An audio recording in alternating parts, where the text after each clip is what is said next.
Voilà la chambre. Donc ça coûte à peu près 170 yuan, ce qui doit faire 23. On a deux grands lits. En fait, on n'a pas trop eu le choix pour cette location. Après, la chambre, elle n'est pas exceptionnelle, mais bon, après, ce qui compte, c'est le cadre dehors. Je vais vous montrer la vue. Donc après, vous avez dû remarquer, j'ai un œil au beurre noir ici, je me suis un peu pété le nez.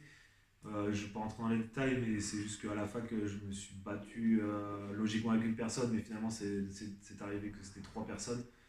Voilà, bon, c'est un peu attristant par rapport voilà, à ce qui peut se passer dans cette faculté. Bon, après, ça s'est passé comme ça.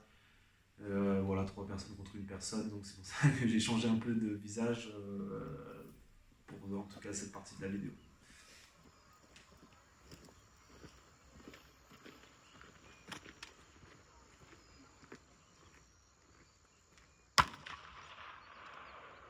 Donc pour vous faire un petit topo historique et culturel, donc là en ce moment c'est Qingming. Donc c'est la période où déjà au niveau du calendrier on va un peu fêter l'arrivée du printemps, du renouveau. Et donc en fait la tradition chinoise est que les personnes, les familles reviennent sur les ancêtres. Ça pète encore parce que c'est encore chaud. Et en fait normalement on est censé nettoyer la tombe, passer du temps avec les ancêtres. Et là, on voit que aussi les gens soit brûlent des papiers, mais vont faire péter des pétards et toute autre chose qui s'allume.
Ça va, Eric, c'est bon?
l'intérieur. Et donc, en fait, si vous avez vu, il y a de la production de thé, principalement. Après, ils font aussi du camping, donc de l'hôtellerie. À l'intérieur, en fait, ils proposent aussi des dégustations avec de la cérémonie du thé.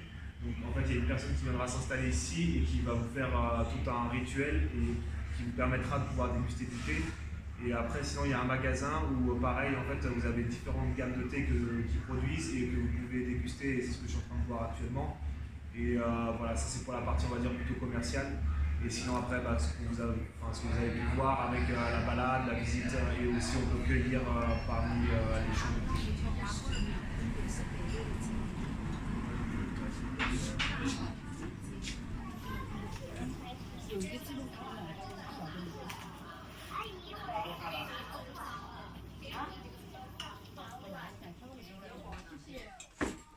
Ok, donc ça me permet de vous présenter une autre spécialité cantonaise. J'avais envie de le faire et là c'est le parfait bon moment. Donc c'est des pao zai fan. Et vous voyez, en fait, c'est un plat qui est en fonte, qui est extrêmement chaud. Et en fait, il y a du riz dedans avec les saucisses cantonaises et un peu de lard et quelques, on va dire quelques légumes type des oignons coupés. Et c'est typique de la région de Guangdong. Et voilà, donc on va manger ça ce midi.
Ouais, donc du coup, pour rentrer, on a tenté de faire du stop. J'ai levé la main, première voiture, c'est arrêté.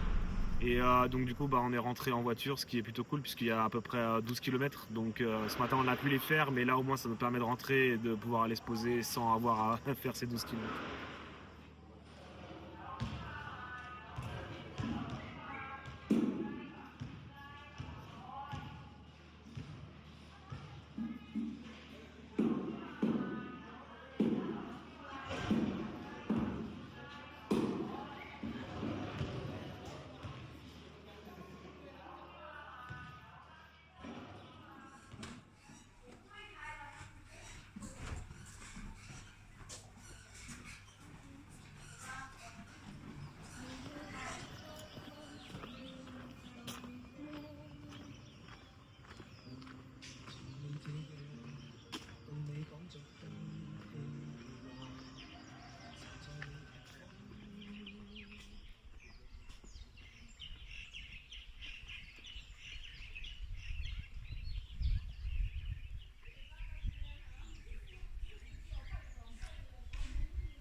哦，啊，他不木木。